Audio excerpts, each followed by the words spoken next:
Okay, guys, so now after finishing the whole uh, geometric application of integration, which was the area between curves, volume of solid of rotation, volumes of solids using disk washer method or cylindrical shells method, now we're going to go into a little bit in the physics direction and we look at some other applications of um, integrals, single integrals.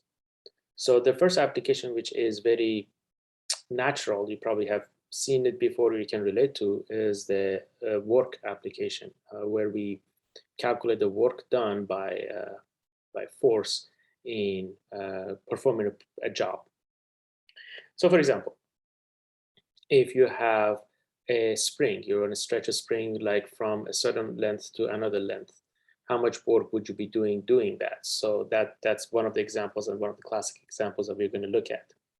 Another one is involves fluids, and if you have a tank filled with water or any other kind of fluid, and you have a pump trying to pump out the water or put in the water, how much work is done by that pump. So those are different examples, and those are actually primary examples that we're going to do in this work section of the book. Again, we're looking at 6.4 of your book, which is work.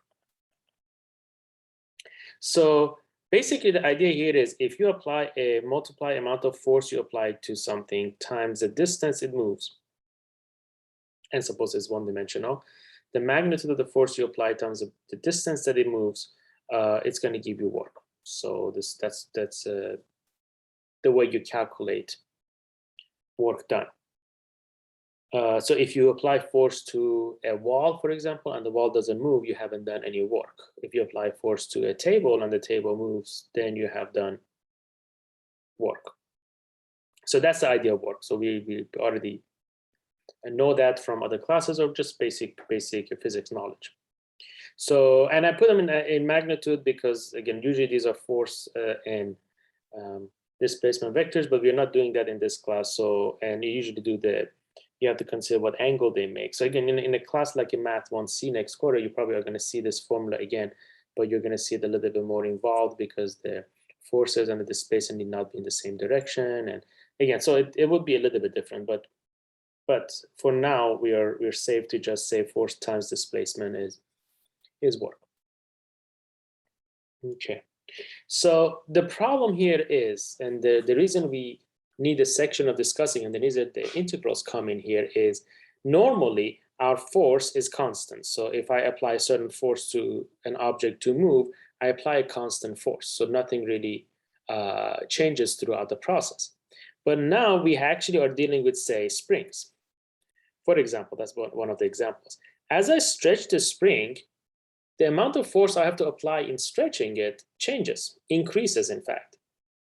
We have Hooke's law that says the force required to maintain a spring stretch a certain number of like x units from its natural length is a scalar multiple of that length, that distance, the difference between the natural length and how much you have stretched it.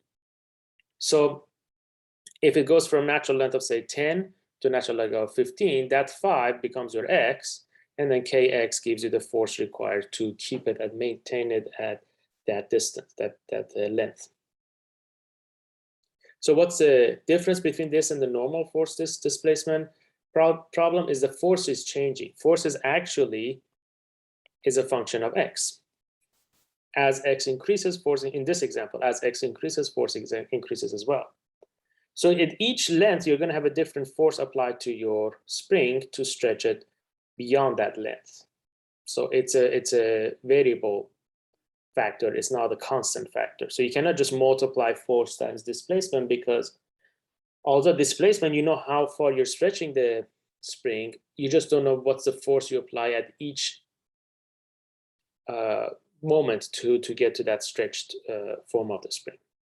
Okay, so that's one thing.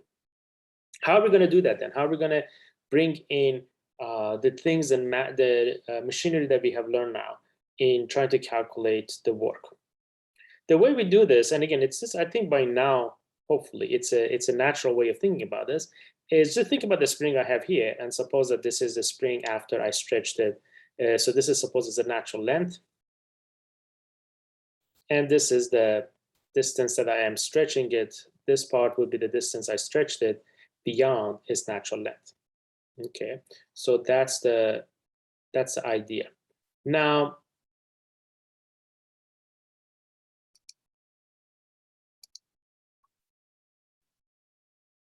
so the amount that you stretch is this much. You go from a natural length to this much stretched length, you might call it that. So what we're going to do is we're going to partition, and remember the force you apply changes throughout. So you're going to have different forces. So what we're going to do is we're going to do a similar path that we did before. We're going to partition the distance from the natural length to the stretch length, whatever the amount of stretch is. Those give you the bounds of your partition. So it would be like in this case, in this specific case, it would be from 0 to xn, which would be whatever that the length is. So suppose this is b. So it's going to be partitioning it from 0 to b. You're going to do it in n pieces. Then we're going to assume, at least for the setup, we're going to assume that the force you apply in each piece stays constant. So you suppose that you apply the same force to go from x0 to x1, and you apply the same force to go from x.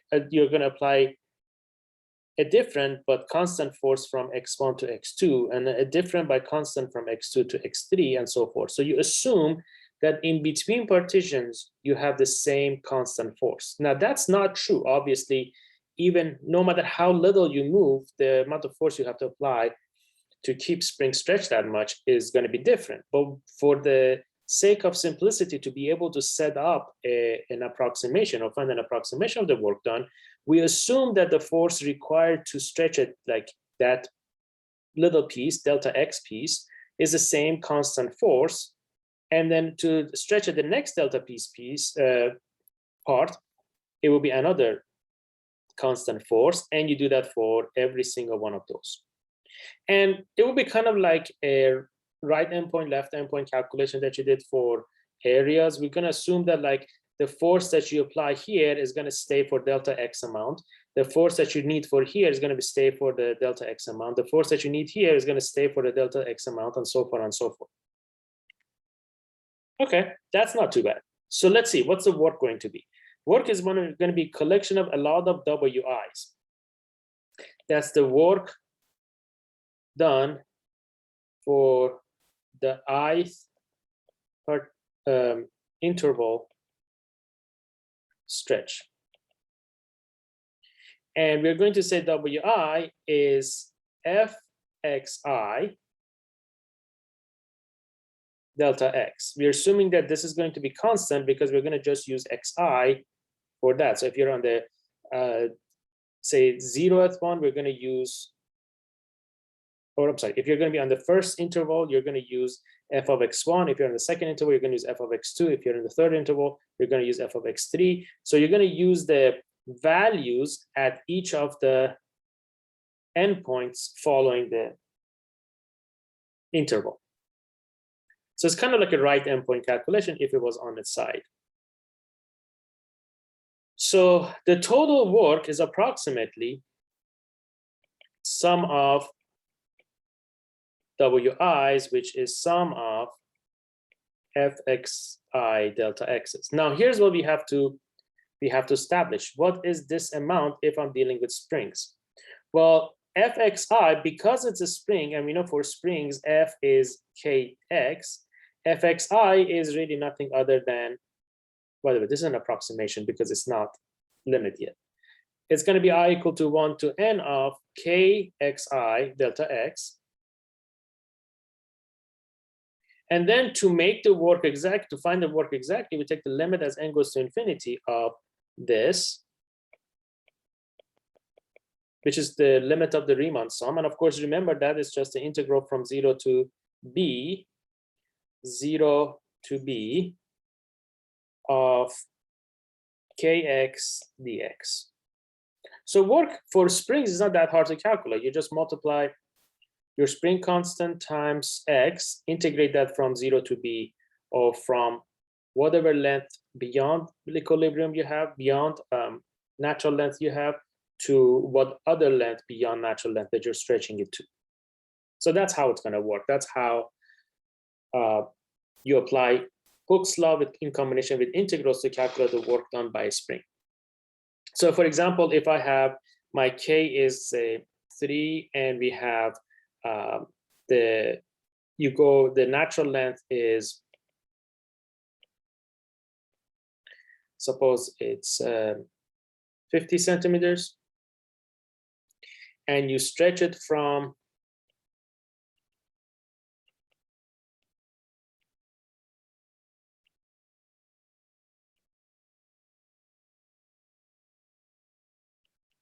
from 70 to 100 centimeters. Then your integral would be, now since you're going 70 to 100 centimeters, the natural length is 50.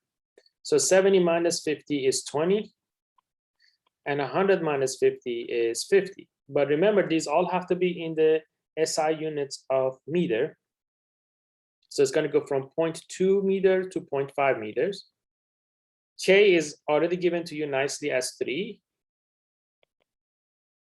So that's basically what the integral would look like. So it's going to be 3/2 x squared from 0.2 to 0.5, which is 3/2 0.25 minus 0.04.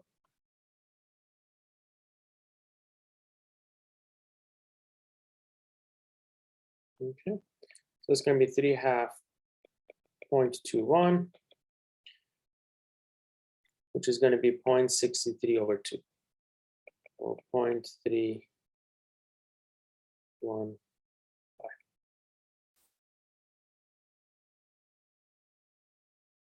Well, assuming that the units are everything is correct, it will be joules for Newton meter. So force times displacement. Okay. So that's how you calculate it if you are given the spring constant. And if, as I said, work is not for springs, the work is not too bad, because all you have to do is really figure out your spring constant K and then multiply it by X. That will give you a force function. And then you integrate it from a straight. Please be careful here. I'm not going from, it was a very, very important thing. I'm not going from 70 to 100. I'm going from 0.2 beyond the natural length of 0.5 to 0.5 beyond the natural length of 0.5. So I'm going, that's what it translates 70 and 100 in SI units, and taking out the natural length becomes this. So that's the idea of how to calculate the work done. Either stretching a spring or beyond its natural length, or from a certain length from this natural length to a certain other length beyond this natural length. Okay. It's natural because you guys can agree that if you want to stretch a spring, you're going to have to apply different force as you stretch it. So it's not a constant force throughout. Let's look at problem number 9 from your homework. So this is 6.4 number 9. It says, suppose that 2 joules of work is needed to stretch a spring from natural length of 30 to a length of 42. So if I integrate from natural length is 30, so that's 0 units beyond its natural length, to natural log of 42. Now 42 centimeters minus 30 centimeters is 12 centimeters. Now I have to convert that to meters. So it's going to go from 0 to 0.12. So it says 2 joules is required to, so we don't know the spring constant yet. And we know that this amounts to 2 joules, Newton meters. So again, the 0, again, if you have doubts, the 0 is because you go from natural length. If you're going from natural length, there is no distance from natural length to where you are. To 42 centimeters minus 30 centimeters is 12 centimeters. That's how long you go beyond natural length, and 12 centimeters is just 0.12. They don't give us K, but they want us to actually find K, because to do the first part of the question, which is how much work is needed to stretch the spring from 35 to 40, I can't do it unless I know what K is. So I use this expression to find K. So K2x squared from 0 to 0.12 is equal to 2. It's just solve for K. So K over 2, 0.12 square minus 0 square is equal to 2. K is equal to 4 over 0.0144. So that's the first portion of the problem. Now, if I simplify this, then I get 1 over 0.0036, or I can just use 100 over 0.36 if that makes my life a little bit easier. We'll see. We'll see how things works out.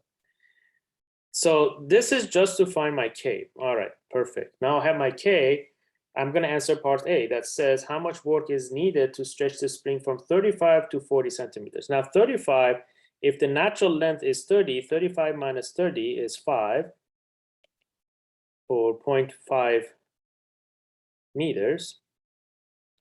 If it is going to 40, 40 minus 30 is 10, or 0.1 meter. So you integrate from 0.05 to 0.1 K, which we established is 100 over 0.36, x dx. So it's going to be 100 divided by 0.36 times 2 x squared from 0.05 to 0.01. So that's, I'm going to leave the 100 there for now. So 100 over 0.72, 0.01 squared minus 0.05 squared. So 0.01 squared is, is 1 over 10 to the 4 minus 25 over 10 to the 4.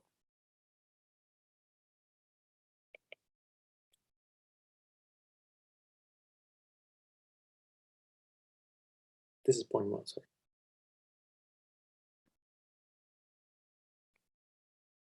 One over 10 to the 2. I think I just wrote this, put a 0 there unintentionally. Apologies for that. So if I multiply by 100, I get 1 over 0.72, 1 minus 25 over 100, which is 1 over 0.72 times 0.75, which is 75 over 72 joules. Now it's just being fancy a little bit.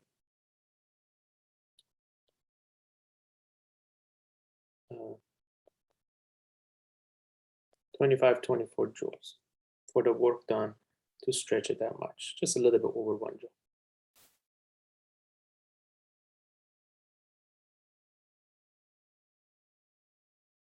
It does make sense that it is less than 2 joules because instead of going from 30 to 42, you're going from 35 to 40. So, I mean, that's not anything. It's just good to know it's not. If my answer would have been more than 2 joules, then I would be very worried and I would have to recheck my work a little bit.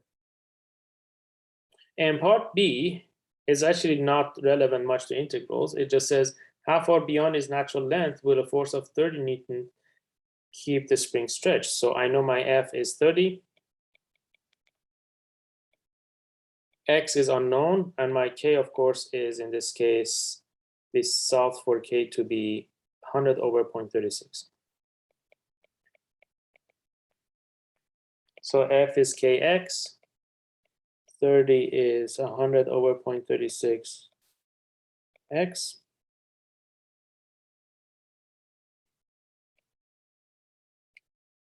And then you just multiply and divide, so you get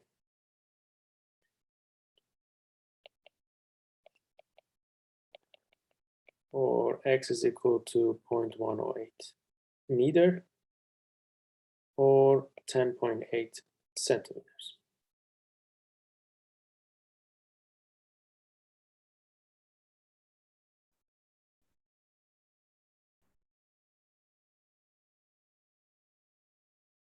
Okay.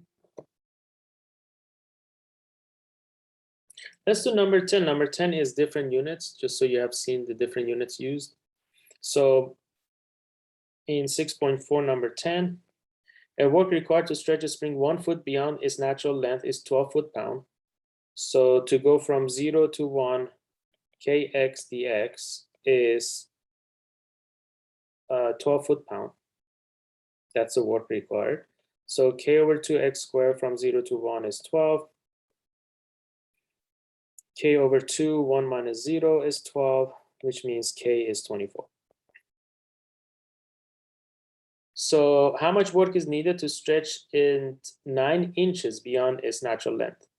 So you want to go from 0 to 9. Since it's in inches, you have to divide it by 12 to get it in feet. Your k is still 24. Your x is, of course, the integration variable here. So I get 12x squared from 0 to 9 over 12. Or 12.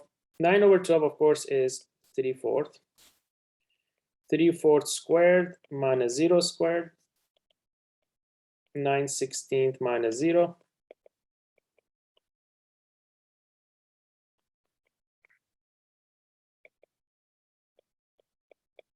27/4.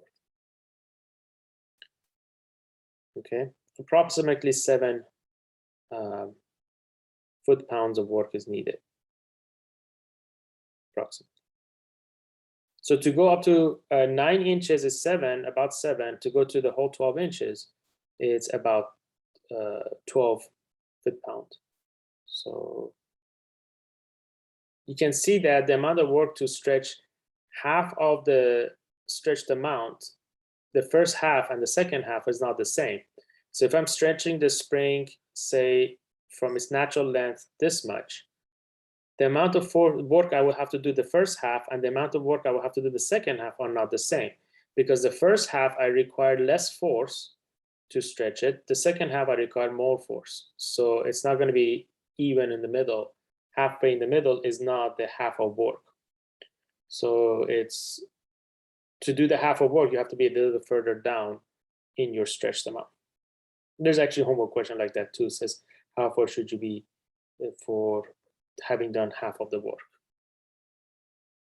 Now, there are some other questions about ropes and leaky buckets and those kind of things that I'm going to let you guys read them, but I won't hold you guys responsible for them for the assessment portion of the class.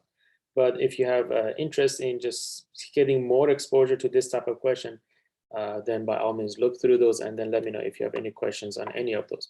But I think this topic of the first half of the work section, which is discussion of the basic ideas of how work works, and then the spring situation, I think it's pretty, I hope these examples clarify them a little bit. And then I'm going to have you guys prepare you another lecture on the tank situation, how to empty a tank or fill up the tank, how much work we need to do.